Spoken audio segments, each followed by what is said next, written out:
Shalom. Before I start, I want to give all honors and glories and praises to Yahweh, Bahashim, Yahweh Shai, Bahashim, Waha, Waka Kodash, Yahweh, which is the one true name of the Heavenly Father, Yahweh Shai, who the world ignorantly calls Jesus Christ, but his one only true name is Yahweh Shai, Bahashim, meaning coming in the name, Ba means coming in, Ha means the, Shah means name, Rakah meaning spirit, Kodash meaning holy. Double honors to Yahweh, Bahashim, Yahweh Shai, and double honors to the elders and the apostles and bishops of Great Millstone, who will well and teach well, because those are the men who I've learned this truth from through the spirit and power of Yahweh, Bahashim, Yahweh Shai. Peace, blessings, salutations to the hopeful elect, and shalom to you sincere brothers that are scattered abroad, pushing forth this word in truth and sincerity. And shalom to you sincere sisters that's listening in silence, as the scriptures command you to do so. I am the brother Mashiach Harazikah, and pretty much in this lesson, we're going to go into Esau versus Jacob. Okay, meaning that the Lord, he loves Jacob, and he hates Esau. Okay, the Lord loves Jacob. All right, who are you Israelites? You so-called Negroes, Hispanics, and Native American Indians. But these Edomites, the Lord doesn't love them. The Lord hates them. And we're going to prove that in this lesson. Lord willing, this lesson is edifying. This is 2nd Esdras 6 and 9. It says, for Esau is the end of the world. For Esau is the end of the world. What is that talking about? Esau's kingdom. Okay, his kingdom is the end of his kingdom. Okay, is the end of the world. The end of his rulership is the end of the world. The end of Esau's rulership is the end of the world. Okay, that's the end of the world. The end of Esau's kingdom. The end of Esau's rulership. And Esau is the so-called white man. Okay, the biblical Edomites today are the so-called white race. You guys are the Edomites. So when it says for Esau is the end of the world, it's talking about the so-called white man's rulership. Okay, the Edomites are the ones that's in power today, and they're ruling. Okay, it says 2nd Esdras 6 and 9, for Esau is the end of the world, and Jacob is the beginning of it that followeth, because we got next. Okay, the Israelites, the elect of the nation of Israel, got next. Esau's rulership is the last captivity. After this captivity that we're in, there isn't going to be any more captivities. Okay, Esau's rulership is the last captivity. This revival of the Roman Empire, which is the iron and clay, right? Which is the revival of the Roman Empire. Okay, which is the divided kingdoms, which is the revival of the Roman Empire. This is the last captivity. After this captivity, there isn't any more. All right, we got next. Okay, 2nd Esdras 6 and 9, for Esau is the end of the world. The end of the world is the end of Esau's rulership. It says, and Jacob is the beginning of it that followeth, because that's going to be the beginning. Okay, the elect is going to rule. Okay, this is Romans chapter 9 and verse 11. It says, for the children being not yet born, neither having done any good or evil, that the purpose of the Most High according to the election might stand, not of works, but of him that calleth. Verse 12, it says, it was said unto her, the elder shall serve the younger. You see that? Who was born first? Esau was, right? Verse 13, it says, as it is written, Jacob have I loved, but Esau I have hated. So the Lord loves Jacob. He loves the Israelites, but he hates you so-called white people. And this isn't hate speech. This is out of the scriptures. Okay? Genesis 25 and 23. And the Lord said unto Rebekah, two nations are in thy womb. Okay, so yes, they were twin brothers, but they were two different nations. And that's what people, they get misconstrued with when they read this here. They say Jacob and Esau, they were twins. Yeah, they were twin brothers, but they were two different nations. They weren't the same. They were two different nations. All right. Verse 23, it says, and the Lord said unto her, two nations, right, are in thy womb, and two manner of people shall be separated from thy bowels, and the one people shall be stronger than the other, and the elder shall serve the younger, right? And this was a prophecy preordained, right? And who was born first? Esau was. He was born first, right? Verse 24, and when her days be delivered were fulfilled, behold, there were twins in her womb, right? So yes, Esau and Jacob, they were twin brothers, but they were two different nations. They were not the same. They were two different nations, all right? Verse 25, it says, now it's going to give you the description of Esau, and it's going to give you the description of Jacob. Now, Jacob, it didn't give you an actual description, but it gave you a description of Esau, all right? Verse 25, it says, and the first came out red all over like a hairy garment. This is giving you a description of Esau Edom, okay, the so-called white man. It says, and they called his name Esau, right? Because that's who you Edomites, you so-called white people, descend from. You guys come from the seed line of Esau, all right, which goes all the way back to Amalek, who's the first grandson of Esau. That's who y'all descend from, okay? Right? And it says, and they called his name Esau, right?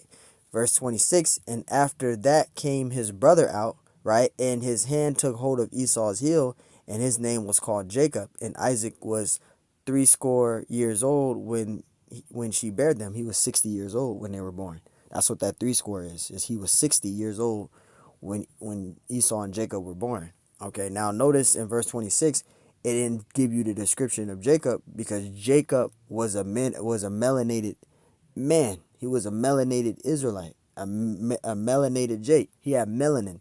But Esau, he was red and hairy all over like a hairy garment. So it's giving you a description, and it's giving you a description of who Esau is. Okay? And the Lord, he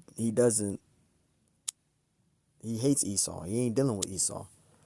Amos 9:11, it says, in that day, so this is a future prophecy, in that day will I rise up the tabernacle of David that is fallen, right? It says, and close up the breaches thereof, and I will rise up his ruins, and I will build it as in the days of old, right? This is talking about the elect right there, right? And it says, verse 12, it says that they may possess the remnant of Edom. You see that? Because the elect is going to rule, right? And it says, and of all the heathen which are called by my name, saith the Lord, that doeth this, right? And that's what the Lord is going to do. He's going to rebuild the house of David, the tabernacle of David, and the elect is going to rule, okay? So the Lord is dealing with the Israelites. He's not dealing with these heathen nations. These heathen nations going into captivity. Okay, and to add to that, Amos 9:12, we can get out Obadiah 1:15, right? Where it talks about all the heathen, right? So the Lord, he loves Israel, and that's who he's dealing with. He's not dealing with, he's not dealing with these heathen nations. It's Ezekiel 25:14, and I will lay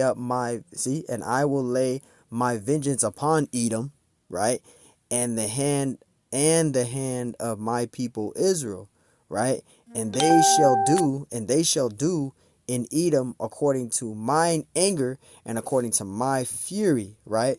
Because the elect, they're going to have spiritual power. They're going to tear shit up too, because the Lord is going to give, they're going to have immortality bodies, right? They're going to have divine intervention. So the elect, they're going to be doing shit for vengeance for the Lord as well, right?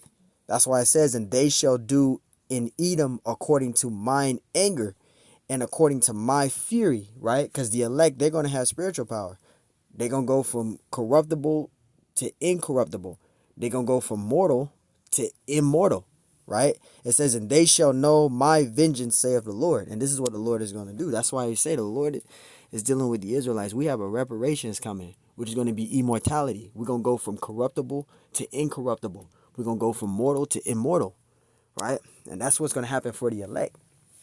Obadiah 1:18, and the house of Jacob shall be a fire, and the house of Joseph a flame, and the house of Esau for stubble, and they shall kindle in them and devour them. You see that? And there shall not be any remaining of the house of Esau, for the Lord hath spoken it. So it ain't going to be no more Edomites. All right? The Lord is doing his vengeance. He's going to establish it. Right? Ain't going to be no more. There's going to be, no more of Esau ruling us, we coming under servitude to Esau. Ain't gonna be none of that stuff.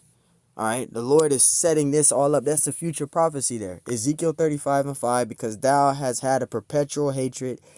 It says, and has shed the blood of the children of Israel by force of the sword in the time of their calamity. That's what he did.